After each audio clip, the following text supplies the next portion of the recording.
এই গরমে দোকানের মতন যদি কোকোনাট আইসক্রিম ঘরেই বানানো হয় তাহলে কেমন হয়। আজ আমি দেখাবো কয়েকটা উপকরণ দিয়ে কোকোনাট আইসক্রিম বাড়িতে কিভাবে বানানো হয়। চলুন তাহলে শুরু করা যাক।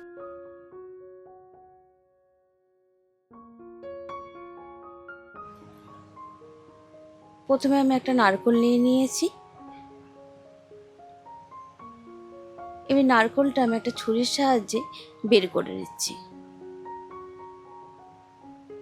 খুব সাবধানে বের করতে হবে যাতে হাতে না লেগে যায়।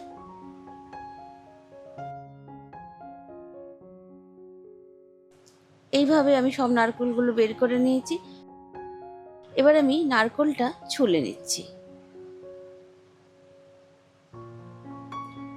এবার আমি নারকেলটা একটা কাঁচের বোলের মধ্যে জল নিয়ে ভালো করে ধুয়ে নিচ্ছি।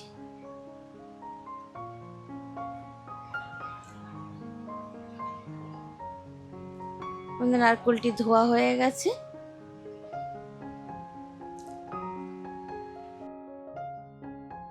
এবার আমি একটা ছুরি দিয়ে ছোট ছোট করে নারকেলটি কেটে নিচ্ছি।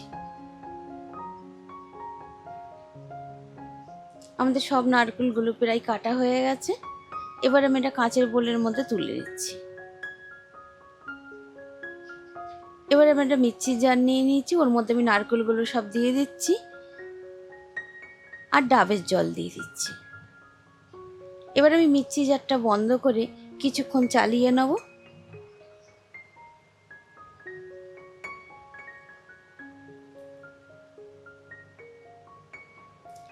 আমাদের কিছুক্ষণ চালানোর পর দেখুন নারকেলটা অনেকটা পেস্ট হয়ে গেছে। এবার এর মধ্যে আমি কনডেন্সার মিল্ক দিয়ে দিচ্ছি আর দিচ্ছি ফ্রেশ ক্রিম।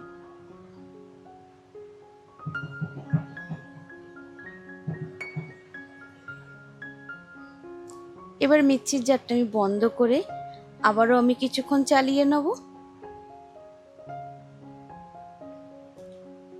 আমাদের সব উপকরণগুলো প্রায় মিশানো হয়ে গেছে।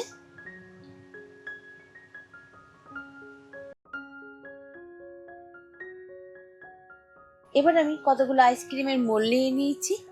এবার আমি আইসক্রিমের মোলগুলো একটা চামচ দিয়ে ভরে নিচ্ছি।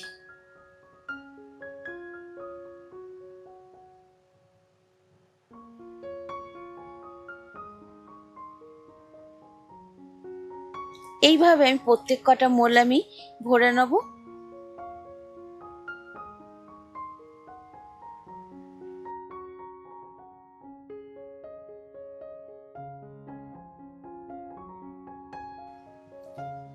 আমাদের প্রত্যেক কটা মোল ভরা হয়ে গেছে।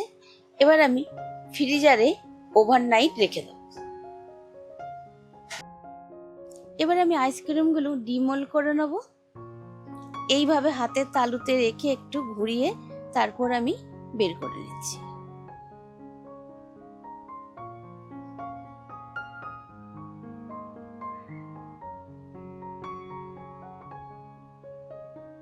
দেখতেই পাচ্ছেন খুব সুন্দর ডিমোল হয়ে গেছে।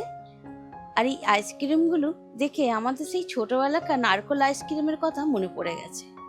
আমার এই রেসিপিটি আপনাদের কেমন লেগেছে কমেন্ট করে জানাবেন। ভালো লাগলে একটা লাইক করে দেবেন। আর এইরকমই নতুন নতুন রেসিপি পাওয়ার জন্য আমার চ্যানেলটিকে সাবস্ক্রাইব করে নেবেন। নমস্কার, ভালো থাকবেন সবাই।